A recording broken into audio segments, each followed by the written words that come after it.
on, y'all.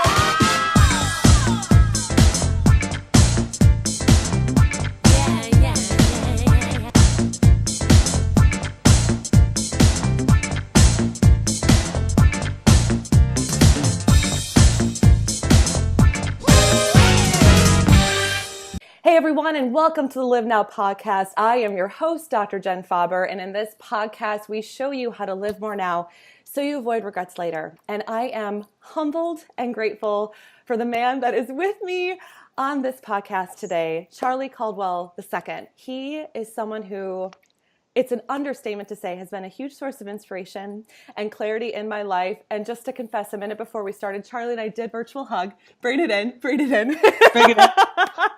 I love it. I've had the awesome honor to experience coaching with Charly. I've had the awesome honor to, I believe now, think of him as a friend and an amazing source of inspiration. Charly, welcome to the Live Now podcast. Thank you so much for being on with me today. Wow. Thank you so much for having me. And thank you so much for all the great feedback and the way you serve in the world. Beautiful. So proud of you. Oh, thank you. I appreciate that. I'm so grateful our paths have crossed. And just for all of you out there who are a part of this and listening or watching right now, I just want to give you a couple of amazing insights of some of the things that Charly has already accomplished at this beautiful stage in his career. For the last 18 years, Charly has had a career of helping individuals, entrepreneurs, small businesses, and organizations create their own freedom by living purposefully, passionately, positively, productively, and profitably through his teaching, online training, and coaching business called the Life and Business Success Group. Charly is also an international certified high-performance coach with over 3,000 high-performance coaching sessions under his belt. I'm happy to say a few of those were with me, helping hundreds of people from around the world discover and then consistently live into the very best version of themselves. And on top of that, he's also a published co-author of 2 best-selling books, I'm Having It and Having Ease with Money. Charly, my goodness, you have accomplished so much, and it is incredible, and you should be incredibly proud, and you can understand why I have you on, because I feel like you have so much to share, and I'm really excited to share what you have to give out into the world and help others out there step into more of the lives that they want and stop putting what they want on hold. So here's where I think we should start. I know you shared with me that you had this amazing epiphany in October of 2000. Let's start pre-epiphany. Yeah. Talk to us about where your life currently was in that time before you had this major epiphany in your life. Talk to us about what wasn't working in your life. Let's start there. So let's kind of rewind to back in 1992 when I became vice president and general manager of a computer company. Mm-hmm. Very generous owner. Was like, you know what? He was very passive. He's like, you run this thing. And I was like, oh my gosh, this is such an opportunity. It was like business boot camp. And I was like, okay. But I realized over the next 2 years that there was a cap because I was trading time for money. And it was 1994. And I don't know how many of the listeners, viewers get migraines, but I get the migraines where you can't see for a while. They're called auras. Yeah. And I had one come on. I think it was like May of 94. And I had one come on, and I knew my practice was to go in a dark room and just lay out. Mm-hmm. But it was layered with what I later found out was kind of a nervous breakdown.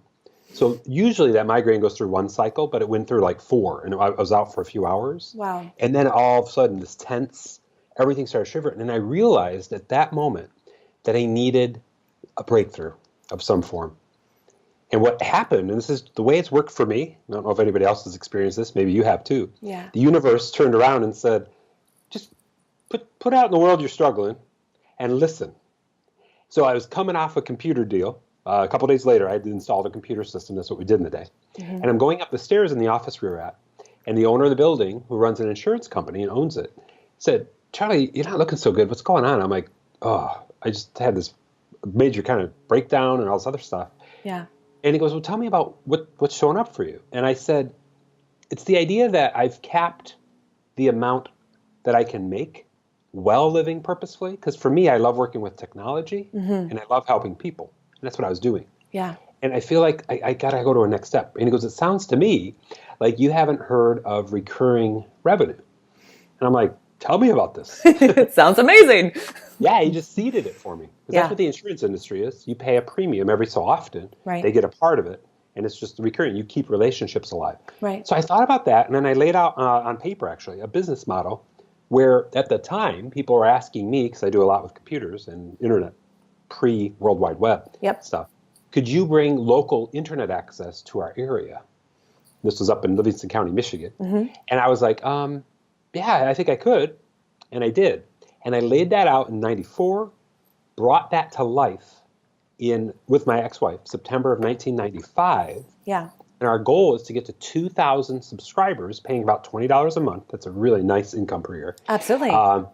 And that would be cool, and kind of get to there. What we didn't know was that was right on the front end of that growth. So inside of 5 years, it went from a few people to 10,000 subscribers. Wow. We were billing out like over 200,000 a month. Amazing. And it was like, what do we create? But the part that really crushed me through that journey was the fact that I put on all this weight because I let the business run me, me not run the business. So as we got to 2000, we started getting inquiries from other companies. They realized we had something going on. Bigger companies were looking to acquire smaller ones. Sure. And we hit the magic number of 10,000. And once that got known, people were coming to us, hey, we'd love to acquire you. And we're real picky about it because it was like our friends and family that were all involved. Right. They're like, only keep things the same, and it's not just about the subscribers. We have all these other services. Right. October 10th of 2000, sold that business. Two problems that I had. One was a great problem, was the idea that, what? We just won the lottery. Now what do I do? Right. So Right. bring that up. The other one, this is a big one, was I was 270 pounds when that business sold. Today I'm about 195. And I was like destroyed because we were up late with all the servers we had to maintain. Yeah. And then that business sold, and my ex-wife and I had to stay around for a while, but we bought a big motorhome and we hit the road. And I had to kind of realize, like, whoa, what did we do? And then dry out from that experience. Took quite a few months. Yeah. And then realize I still want to work with people in technology and kind of reinvent myself. But the big point of all of this was those breakthroughs came at the cost of breakdowns to a degree. And then the big one, when everybody thinks, oh my gosh, it's like won the lottery. There was that idea of that. But there was the other idea that I'm way out of alignment with who I want to be. Yeah. And I got to let it. So that's kind of the short version of that. Well, I think it's amazing. I think you touched on so many things in that, not only in your own struggles, but it's a testament to how you've really transformed yourself in a matter of a pretty short window of time. And I think there's two things I really want to point out that really stood out to me. I think the first is the fact that you listened. I think the fact that you actually listened, that there was a rub, right? There was something that was off. And I think it can be very easy for us to be very paralyzed by our past choices, or be very paralyzed by the circumstances of our life saying, well, this weight is my weight, or this salary is my salary, or this is just how my career is going to lay out. And I love the fact that you didn't settle for that. And I think you're a great example of that. Something I want to linger on, of course, something I want to linger on for a moment before we dive more into how this epiphany has transformed you and how you live and how you serve, is I think a lot of times we're taught in this culture that success should be the happiness, right? If you climb up the ladder, or if you get this promotion, or if you make this salary, once you hit this point, you should be good. And you shouldn't wake up in life if you're surrounded by a lot of the things you've worked towards having. When you already have them, why is it that we seek more, right? I think sometimes that can feel like a fault that we're craving that. So let's linger here for a second. Let's talk a little bit about success not defining happiness. Let's talk about how this epiphany has actually transformed what success means to you outside of just the one role in your life from that professional or career standpoint. Yeah. Elaborate more on that. Absolutely. Cool. So what I realized, two of my biggest influencers in life were my very best friends, were my grandparents, my mom's parents, Bob and Bernice. And of everything I look back on, it gives me chills to even say this, I realized that my relationship with them got demoted during the time of the business. Yeah. And that was one that I always cherished because they were my role models. They were unconditional love. They were a contribution to the world. Amazing. And I look back on that and I was like, dang, I really screwed that up. And I was like, that was a kind of pinnacle moment for me when I realized that. And I said, well, here's the blessing. This was in 2000. Both of them are still alive, and I got time to make it up, to course correct, if you will. Yeah, for sure. Didn't know that literally a year and a half later, January of 2002, my grandma would get diagnosed with pancreatic cancer. Oh. And so all that stuff started to unroll. And then she passed away in July of 2002. I'm so sorry. Literally 1 week before my very first daughter was born. Like the day, Tuesday, 1 Wow. week before. It was like the whole circle of life. Right, right. And so it came to the big realization, and I hope if you're listening to this or watching this, you get this. It's what are the relationships that are important to me that are just ones that I must be vibrant with, connected with, and make sure no matter what happens in my life that I don't like let falter or diminish. Yeah. The other is how am I taking care of myself to make sure that I can live into the best of me, not only from the business perspective, but in the other aspects of life. Self-care with my lover, or like we say in high performance, my lover, Yeah. or my I love that. family, my friends, my contribution to the world, my finances, my spirit, all these different things. Yeah. And I had to get clear on that. But I wasn't clear on that in the early zeros at all. I still was going up and down with weight, finally came down to 240. And it was this journey. But then in 2011, I discovered high performance and Brendan Burchard. And I was like, oh, okay, well, this is cool. And then I got into it. I was like, oh, this is amazing. Right. And I realized I missed the one ingredient. And that was to have a vision of my fully expressed self in all those arenas for me, for my love, for my family, my friends, all these different things, and have a vision of what that looks like. And my vision was one of high energy, lower weight. So I made that commitment in January of 2012. And on July 25th, 2012, went below 200 pounds for the first time in over 20 years. And that was the scene. That's the big part. So I hope that kind of answers what you're asking, because it does. It's this journey of kind of doing the dance, but keeping a harmony in life. And I think what's so important about that I want to linger on is for just a moment is that I think sometimes we are taught to believe, for whatever reason, that growing in one area will probably mean sacrifice in another. And I don't think sometimes we're giving ourselves the permission to think that we can have it all, even though we try to have it all by getting instant gratification in things like, let me buy something to feel better, or let me eat this to feel better, not realizing that we can actually have a very holistic view in life. And I believe personally that the reason why more people are dissatisfied with their work, with their relationships, with their health, is they don't actually step into who they are equally in each of those roles. Because if you segment yourself, or if you put all of your life into one role in your life, you don't have energy for anything else, right? You just end up hiding in that. So I think that's really important, because I know there's people out there who are listening who are probably find themselves in that kind of position. And I remember as a kid, you ever play with the race cars, Charlie, as a kid, where you would like have this little car or a number of different cars. And I don't know about you, but I always like to make sure all the cars were moving, right? Like one would get ahead and then, let's make sure another gets ahead, but they were all moving together. And I talk about that a bit in my book too, but I bring this up now because I think that's how life should be, where we're constantly growing in all different facets of our life. And not one is left behind. There's not one loser in the race, right? We make sure we're tending to all of that. And your story just pieces that together so beautifully. So knowing what you've learned in all of that, and I love that you've actually harnessed these struggles into something good. Let's talk about the Charly today. Let's talk about the man, the mission, right? Who is on a war path to help people seek mastery. One of the things that I love about you share with me before our interview, is you have this mantra. I like to think of it as a mantra. You have these 5 P's that you live by. And I'd love for you to share the evolution of those 5. And what do those 5 mean to you? And what are they? Yeah, absolutely. So the 5 P's that I teach are purpose, passion, positivity, productivity, and profitability. And they're in that order for a reason. That was sort of my unveiling as I discovered my own path. I discovered purpose and passion early on in my life. I knew, and a lot of kids in high school were like unclear about what they wanted to do. And I'm like, I want to work with technology. I want to help people. I knew that. Right. And I loved computers, build my own computers. So I was clear about that back then. And as I evolved, it became real clear to me that a lot of people can do things they're purposeful and passionate about, but still bring a negative or neutral energy to it. And not always, but just they have that piece to them. Right. That piece where they live in a blame, excuse, denial mindset instead of an ownership, accountability, responsibility mindset. So I was like, okay, well, if we're going to do this, let's do this from a positive place. Another piece to that is that I like to live from an ambition, a clear view of what I want to achieve in the world, Yeah. and minimize my time in the struggle. Now, obviously, struggle is going to be around, challenge, frustration is going to be there.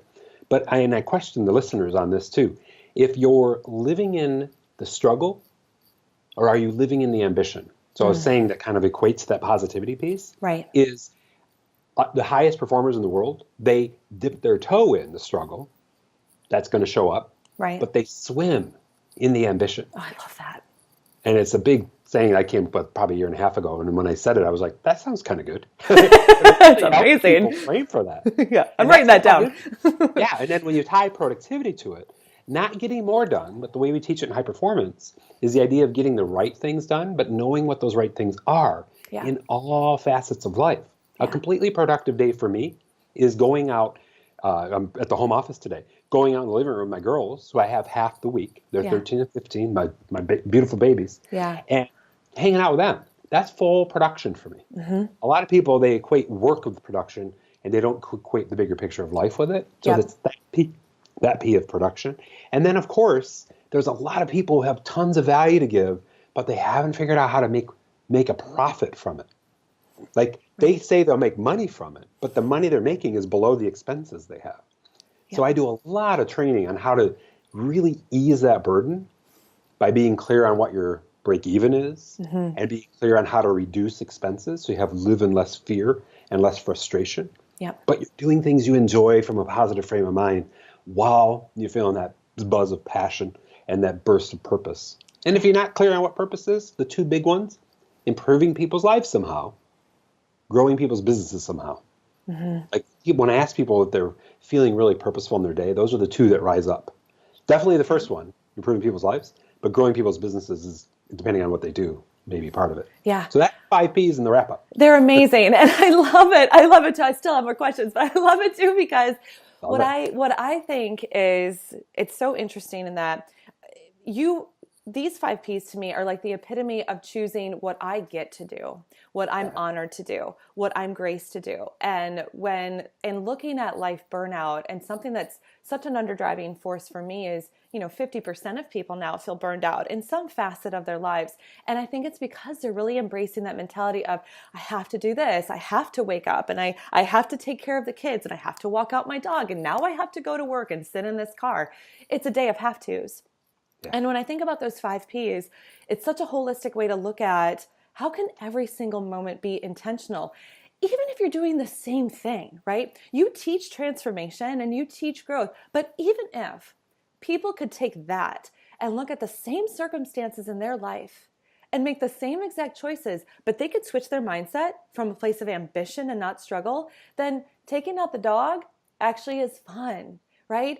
Making breakfast for your girls is actually just a beautiful thing, because you get to see them before you go into your purposeful work, right? And I know I struggle with this. Just as a brief personal share, I really struggled getting very distracted by a really negative boss in a very toxic, micromanaging environment in the first 2 years of my career in the health and wellness world.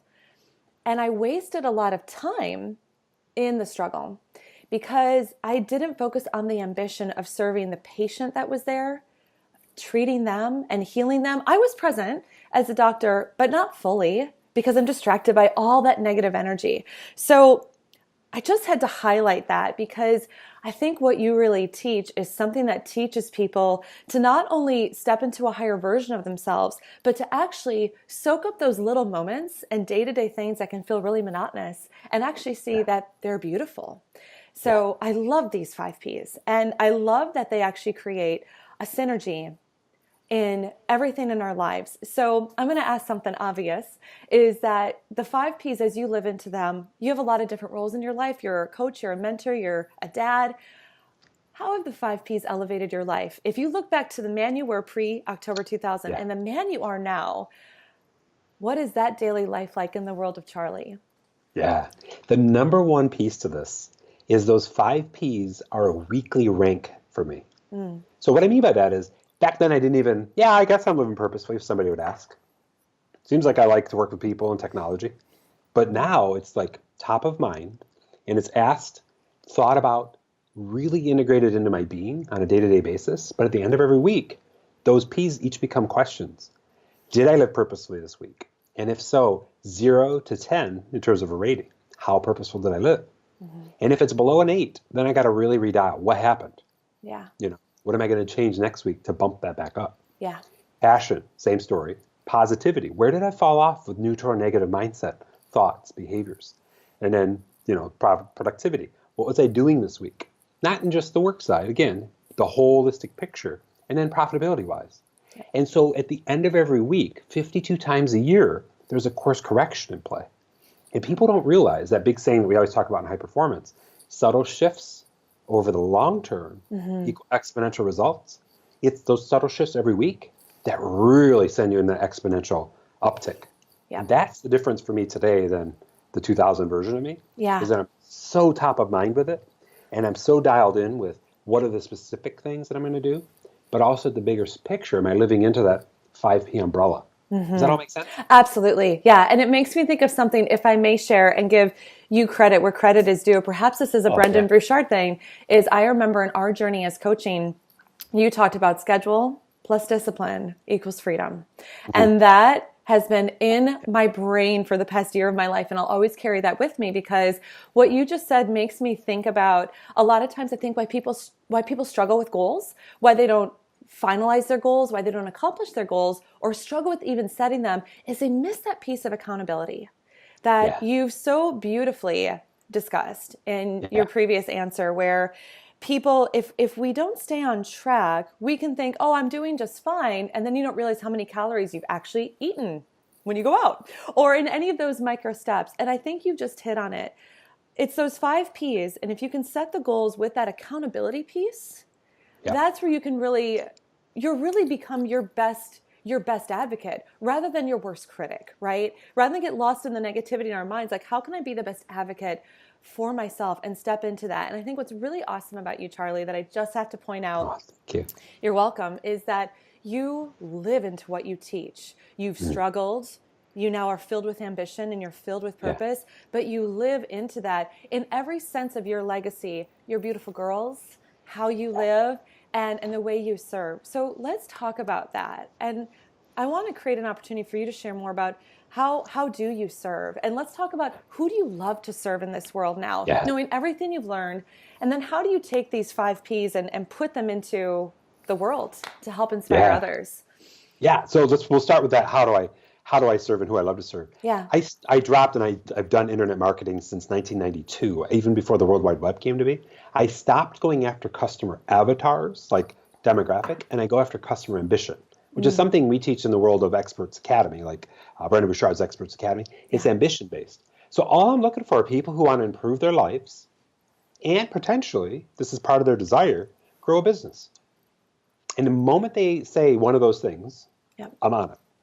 Yeah. And so the very first conversation I'll have with somebody comes right from my purpose statement. The second part of my purpose statement from the world of high performance says, I'm here to help you improve your life from where you're at to where you want to be. But I realize most people don't dream big enough. So they don't really know where they want to be. Right. But we have that conversation and we fire that ambition up. Yeah. And then we're able to get there. So whether that includes a business or not, totally cool. We've got plans for each or ways to serve each. So what it usually starts with in my world is they go through my life assessment, which is 7 areas, takes about 3 minutes. And it shows me right where they're out of line in terms of their life. Like one of the questions on it is your life's ambitions. And it's a statement, and it says, I'm clear about my life's ambitions, and I'd have no regrets if I died tomorrow because I've been going after them.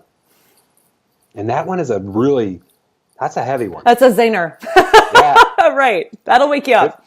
Yep. And then on the flip side, if they're about business, I have a business assessment, similar structure, 7 areas. Yeah. And the premise of it is this: I'm running a profitable business I am proud of.